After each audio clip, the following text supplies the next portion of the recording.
Situ, Magnus bertanya, jadi rencana apa yang akan kita ambil? Dengan tatapan sinis, Julius menjawab, itu sudah jelas.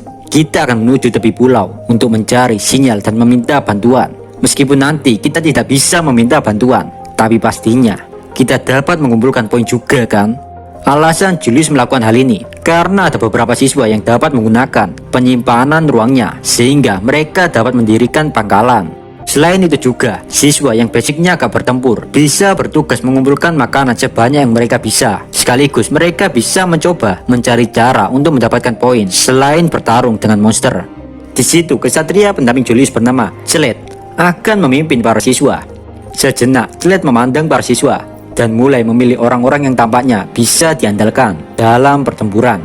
Dan kemudian Slade membuat 5 kelompok yang tiap kelompok anggotanya ada 5. Sebanyak 25 siswa tipe pertempuran berangkat dengan semangat tinggi. Di kelompok Rimuru ada Mundo, Georgie, Aina, dan Marsha. Gua penasaran sih pak, gimana reaksi keempat anak ini seandainya jika mereka tahu bahwa di kelompok mereka ada Demon Lord yang paling disegani. Mungkin mereka auto kaget 7 turunan pak. Menurut gua, ekstra chapter ini kayak cerita anim-anim yang tokoh utamanya pura-pura lemah tapi sebenarnya overpower. Di sini kelompok Rimuru menyusuri hutan dan pemimpin kelompok ini adalah Georgie. Yari.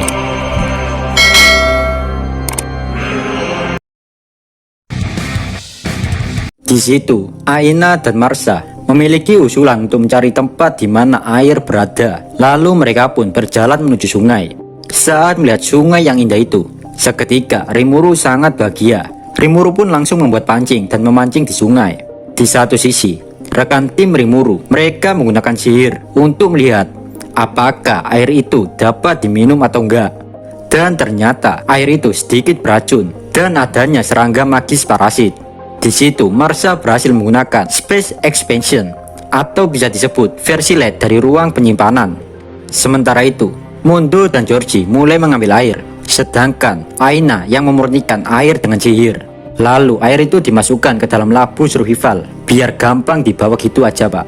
Di sini karena terlalu overpowernya Rimuru, dia nggak tahu harus ngapain. Akhirnya biar Rimuru terlihat sedikit berguna, Georgie menyuruh Rimuru mencari makanan di sekitaran situ. Ya pokoknya Rimuru tuh nggak boleh pergi jauh-jauh. Yang penting Georgie dan kawan-kawan masih bisa melihat dan memantau Rimuru. Di mata mereka berempat, Rimuru adalah siswa pemula yang nggak bisa apa-apa. Tapi karena bingung mau ngapain, Rimuru pun lanjut memancing lagi. Saat semua orang sudah selesai mencari air, Rimuru masih keasikan memancing.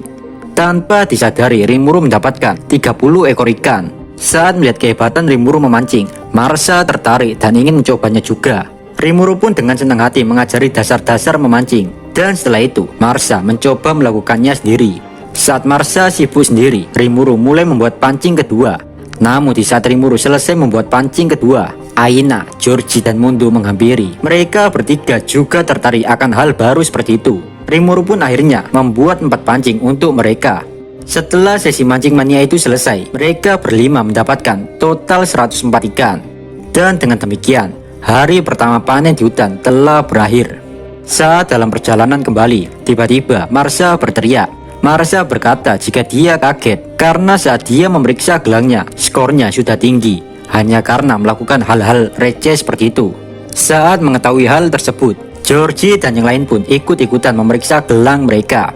Saat mengetahui hal seperti itu, Georgie dan Aina tertawa kegirangan karena bagi mereka, dengan mengulangi cara seperti ini, mereka bisa lulus dengan mudah. Di sini Rimuru dan Marsha poinnya sudah melebihi 30 poin, otomatis mereka berdua sudah lulus. Sedangkan Georgie dan kawan-kawan poinnya kurang dari 30. Oke, gua jelasin berapa aja poin mereka. Rimuru mendapatkan 41 poin, Marsha 44 poin, Mundo 26 poin, Georgie 19 poin, dan Aina 15 poin. Di saat semua orang tertawa bahagia, di situ Ciel yang cuek kini ikutan tertawa. Persis seperti apa yang telah diperintahkan Rimuru sama. Setelah aktivitas hari ini, Mundo yang awalnya diremehkan semua orang pasti nantinya akan terlihat lebih bersinar dibandingkan siswa yang lain. Ciel mengira semua ini sudah direncanakan Rimuru agar siswa yang dipandang rendah derajatnya bisa terangkat. Tapi nyatanya Rimuru nggak sampai berpikir seperti itu. Rimuru bahkan tidak tahu jika semudah ini mendapatkan skor untuk kelulusan. Namun di depan Ciel, Rimuru nggak mau mengakuinya jika dia nggak tahu apa-apa. Di situ Rimuru menjawab begini, Pak. Wahaha. Kau pintar, Ciel. Mondo adalah siswa yang kurang percaya diri. Jadi dengan sistem seperti ini, aku ingin sedikit membantunya. Jadi Pak, hasil memancing ikan itu dalam sistem ini sudah dianggap mengalahkan monster peringkat E. Bahkan jika siswa lain mencoba meniru memancing ikan untuk menaikkan poin, hal itu mungkin akan sulit karena ikan yang ada di situ kemungkinan nggak sebanyak hari ini. Dan satu lagi, nggak semua siswa bisa membuat pancing karena di akademi nggak ada tuh tutorial membuat pancing. Yang dengan kata lain, Rimuru secara tidak langsung sudah membantu semua rekan timnya untuk menaikkan poinnya. Lalu saat berada di titik kumpul tenda para siswa, Rimuru melihat wajah siswa dari kelompok lain. Banyak yang kelelahan dan putus asa. Ada kelompok yang berhasil membawa buah-buahan, tapi saat diidentifikasi dengan sihir, buah itu ternyata beracun. Ada juga siswa yang membuat jebakan untuk menangkap hewan liar, tapi tak ada satupun hewan yang masuk perangkap mereka. Ada juga kelompok yang menggunakan sihirnya untuk mengidentifikasi tanaman, tapi hasilnya hanya beberapa yang dapat dimakan. Itu pun mereka melakukan dengan bersusah payah hingga kehabisan mana sihir. Dan hasilnya kelompok lain hanya mendapatkan poin yang sangat sedikit. Dan di sini pencapaian kelompok Rimurula yang paling gokil untuk hari ini. Saat semua siswa mengetahui hasil poin yang didapatkan oleh kelompok Rimuru, sontak saja semua siswa heran, bahkan banyak yang emosi oleh hal tersebut. Meskipun Rimuru poinnya sudah banyak, tapi ada sedikit gengsi di hati Rimuru. Karena Rimuru bisa-bisanya kalah oleh siswa pemula seperti Marsa. Sejauh mata memandang, sudah terlihat tuh ada 15 tenda sudah dibangun. Saat semua siswa penasaran dengan poin yang didapatkan Rimuru dan kawan-kawan, Georgie dan yang lain pun menjelaskan secara rinci kepada para siswa tentang apa kegiatannya hari ini. Di mana-mana masih ada diskriminasi, bahkan dalam pembangunan tenda, yaitu ada perbedaan tenda antara siswa para bangsawan dengan tenda untuk siswa-siswa biasa. Yang tentunya tenda para siswa bangsawan lebih bagus daripada tenda-tenda yang lain. Awalnya Rimuru ingin melakukan sesuatu pada tenda para siswa bangsawan itu, tapi niat itu Rimuru urungkan karena Rimuru nggak mau poinnya berkurang. Nggak terasa malam pun tiba, para siswa mulai menyiapkan makan malam. Di situ Rimuru melihat Mondo yang gak sabar menantikan ikan-ikan itu. Suara perut Mondo sudah meraung-raung kelaparan, Pak. Rimuru pun mulai mengkompet-kopet dan menceset-ceset sisi ikan dan mengeluarkan isi perut ikan. Lalu tinggal memagangnya saja. Banyak siswa dari kelompok lain hanya bisa menonton dan gak ikut membantu, ya karena mereka gak bisa memasak, Pak. Namun Rimuru agak sedikit kesal dan Rimuru berkata, "Woi kalian semua, lihatlah caraku memasak agar kalian bisa menyiapkan makanan kalian sendiri." Saat mendengar hal itu, banyak siswa yang ikutan senang. Mereka pun mencoba melihat sambil meniru apa yang dilakukan Rimuru.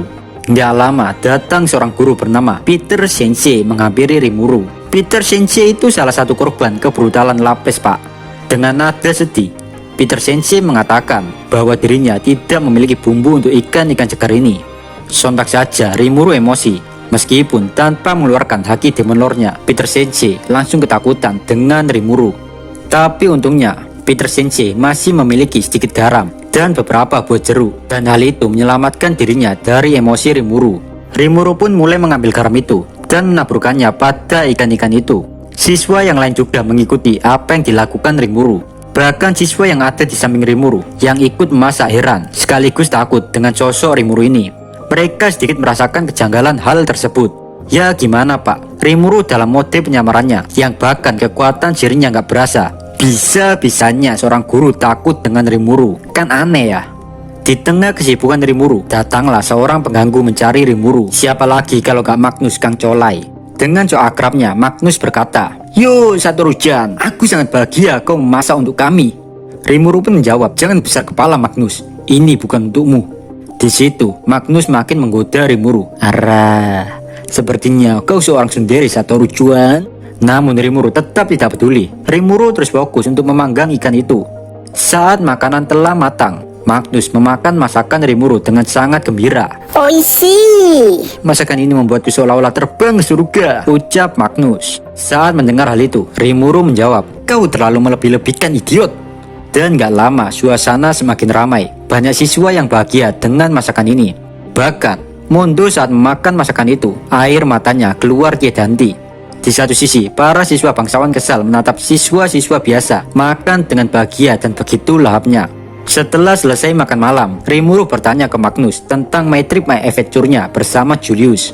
Menurut Magnus, Julius bukan hanya siswa sombong, melainkan dia dapat mengkoordinasikan kelompok-kelompok yang lain dengan sangat baik.